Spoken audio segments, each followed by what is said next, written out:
अपने पिता से कह दो कि ये उदल सिंह ने उखाड़ा है। मैंने आल्हा उदल के पिता की खोपड़ी को लटका रखा है। उनमें हिम्मत है तो वो आकर ले जाएं। हे मेरे वीर सैनिकों, आज हम माधवगढ़ से अपने पिता का शीश अवश्य लाएंगे। For the glory of Mahoba, attack, charge forward, Har Har Mahadev. हाँ तो दोस्तों, आज हम आपका ध्यान फिर से आला खंड एपिसोड 3 से जोड़ते हैं। खंड 1 में, एपिसोड 1 में हमने आपको इनके पिताओं की उत्पत्ति बताई थी और खंड 2 में हमने आपको इनके थोड़े से परिचय कराए थे। और आज हम खंड 3 में उसी भाग से जोड़ते हैं, उसी स्थान से आपका ध्यान जोड़ते हैं कि उदल जब जाता है शिकार खेलने के लिए एक हिरण के पीछे, तो मटकियों को फोड़ देता है। और वो दोस्तों पानी भरने वाली औरत, किले में रहने वाली रैयतें थी, और उन्होंने जाकर के माहिल से कहा। जब माहिल ने ये सुना तो माहिल ने अपने पुत्र अभय सिंह को भेज दिया। और अभय सिंह जब आता है तो उदल से कहता है कि तुम्हें शर्म नहीं आई हमारी यहाँ रैयतों से उदम करने में, मटके फोड़ने में? तुमने यहाँ उदम मचा रखा है हमारे राज्य में। इस बात को सुन के उदल और अभय सिंह भिड़ जाते हैं और उदल भुजा उखाड़ लेते हैं अभय सिंह की, और उसे घोड़े पर वापस रख के पहुंचा देते हैं वापस उरई में। जब ये हाल माहिल देखता है तो माहिल कहता है मैं देखता हूं कौन आया है। दोस्तों लीली घोड़ी पर सवार होकर के आता है माहिल, और रास्ते में उदल को घेर लेता है और कहता है अरे उदय सिंह, तुम आस्तीन के सांप निकले। तुमने अपने पिता का बदला तो लिया नहीं। अरे कड़िया ने तुम्हारे पिता को मार करके कोल्हू में पेड़ दिया, जिनका शीश आज भी जंबे के यहाँ माधवगढ़ में बरगद पर लटका हुआ है। ऐसे ही हो तो अपने पिता का बदला ले लो। ऐसा कहकर के माहिल पहुंच जाता है महाराज परमार के पास में। इधर उदल दोस्तों वहां वचन देता है कि मैं मेरे पिता का बदला 1 महीना में नहीं लूंगा, तो मैं वापस महोबे में नहीं आऊंगा और मर जाऊंगा। दोस्तों इस प्रकार की बात को सुन के उदल वापस आता है। इधर माहिल परमार से कह देता है कि तुम्हारे उदल ने हमारे यहाँ इस तरह से हुड़दंग मचा रखा है और हमारे पुत्र अभय सिंह की भुजा को तोड़ दिया है।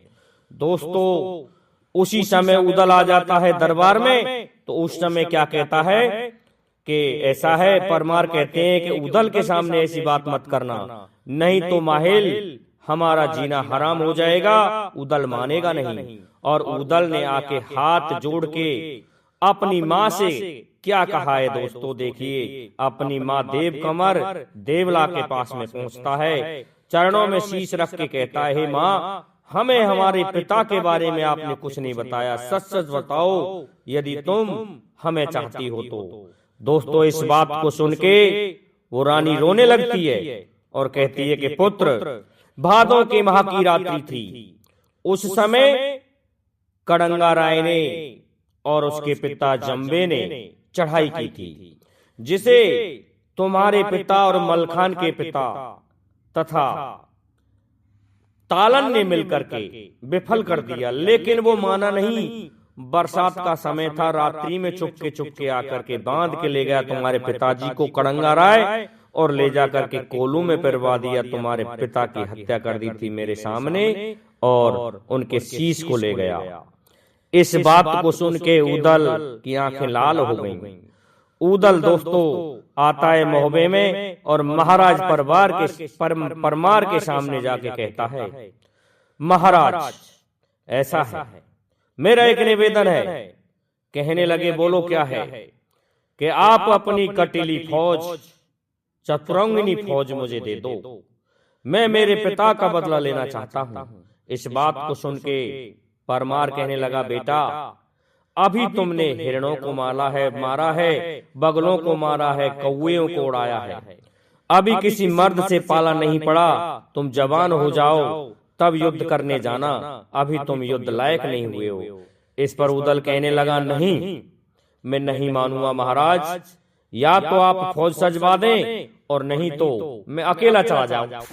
जब अकेले जाने की बात उदल ने कही तो महाराज परमार कहने लगे, ठीक है, मैं सोचूंगा। इधर उसी समय वीर आला आ जाता है। वीर आला ने जब इस बात को सुना तो वीर आला ने भी मना किया। कहा, उदल क्या पागल हो गए हो? अरे बहुत बड़ा गढ़ है मानोगढ़, जहां 12 मास तलवार चलेगी तो भी हम मानोगढ़ को नहीं जीत पाएंगे। ऐसा है उदल, ये हट मत कर, जब बड़े हो जाएं तब चलना। लेकिन उदल ने जिद की और कहने लगा, भैया तुम यहां बैठे रहो मोहबे में, हमें हमारा आधा राज दे दो। क्योंकि दोस्तों, महाराज परमार, महाराज दस्तराज और बछराज और तालन इनको अपना भाई ही मानता था, इसलिए इनको अलग अलग राज्य दिया गया था उस समय। तो देखिए, इस बात को सुन के वीर आला कहने लगा, तो आधा तो मेरा भी हिस्सा बनता है युद्ध करने में। ठीक है, मैं भी तुम्हारे साथ चलूंगा। इस बात को जब परमार ने सुना तो उसने अपनी फौजों को सजवा दिया। कटीली फौज सज गई दोस्तों। अब देखिए क्या किया। उदल के लिए रस बेंदुल नाम का घोड़ा दिया और मलखान को सरसागढ़ से बुला लिया गया। मलखान दोस्तों उस समय 16 वर्ष के थे। मलखान के लिए कबूतरी घोड़ी दी गई। और देखिए दोस्तों, वीर आला के पास में जो घोड़ा था वो पपैया घोड़ा था।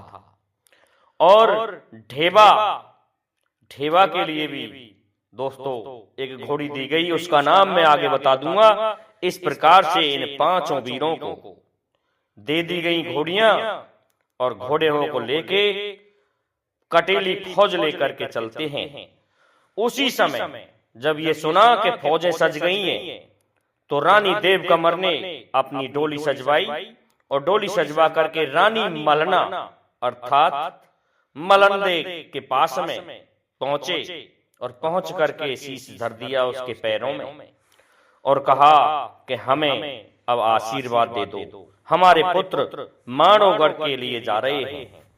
इस बात को सुन के रानी मलना सोच ही रही थी कि इतने में उदल आके पहुंच जाता है और 5 वीर महोबा वाले पहुंच जाते हैं। दोस्तों, मलखान, ढेबा, उदल, ब्रह्माजी और आला, इन 5 को अपने सामने देख करके उदल ने जैसे ही पैरों में सिर रखा तो रानी मलना कहने लगी, पुत्र कहां जाते हो? कहने लगा उदल, मां, आज हम हमारे पिता का बदला लेके ही छोड़ेंगे और जब जिनकी संतान समर्थ हो जाती है तो फिर कोलू में उनके पुरखों को क्यों पेरा जाए, इसलिए हम ये बदला जरूर लेंगे। मैंने मामा माहिल से ये कसम देकर के आया हूं, या तो पिता का बदला ले लूंगा और नहीं तो मैं जीवित नहीं रहूंगा। इस बात को सुन के मलंदे प्रसन्न होती है और आरती का थार सजवा करके 5 वीरों की आरतियां उतारती है और दोस्तों चल देते हैं, कूच करते हैं मानोगढ़ की तरफ। दिन रात्रि के विश्राम करते हुए जा रहे हैं। दिन रात में पहुंचे 15 दिन हो चुके थे। उसी समय देव कमर को याद आया कि पुत्र, झारखंड में तुम्हारा गुरु अमर रहता है। अमर गुरु के आशीर्वाद के बिना तुम नहीं जीत पाओगे, इसलिए पहले गुरु के पास में चलो। दोस्तों पहुंच जाते हैं अमरा गुरु के पास में और अमरा गुरु से आशीर्वाद लेने के लिए प्रणाम करते हैं, परिक्रमा करते हैं। तालियां लगी हुई हैं गुरु की। जैसे ही देखा तो सामने बना फलों को देखा। कहने लगे कि आज दो मित्रों कहां जा रहे हो? हे भाइयों, तुम कौन हो और कहां जा रहे हो? कि गुरुजी आपने नहीं पहचाना, हम बनाफल हैं। अच्छा बनाफल हो, इस तरह से गुरुजी ने कहा।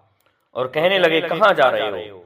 कि हम हमारे बाप का बदला लेने जा रहे हैं, मानवगढ़ से आज हम युद्ध बजाएंगे। हम आपसे आशीर्वाद लेने आए हैं, जिससे रण में हमारी तलवार फले, अर्थात हमारी विजय हो जाए।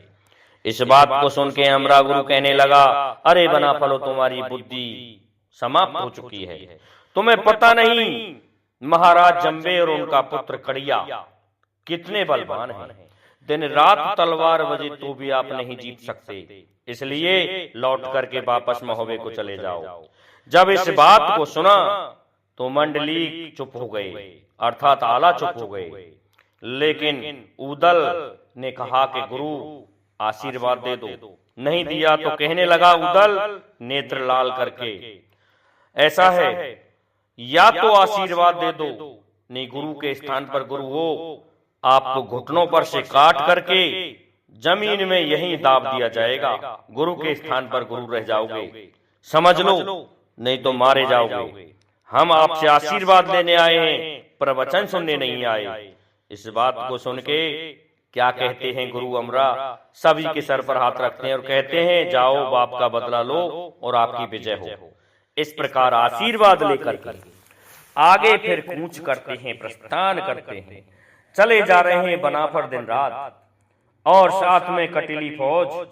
दोस्तों इस प्रकार से आगे बढ़े तो पहुंच जाते हैं मानवगढ़ की सरहद पर, जहां देखा नर्मदा नदी बह रही है। नर्मदा नदी उफान पर थी। नर्मदा नदी को देख करके उदल आला सभी सोचने लगे कि अब क्या करें। इस बात को सुन के दोस्तों देख के उदल को धक्का लगा, कहने लगे किस प्रकार से फौजें आगे बढ़ेंगी और किस प्रकार हम जीत सकते हैं मानवगढ़ को।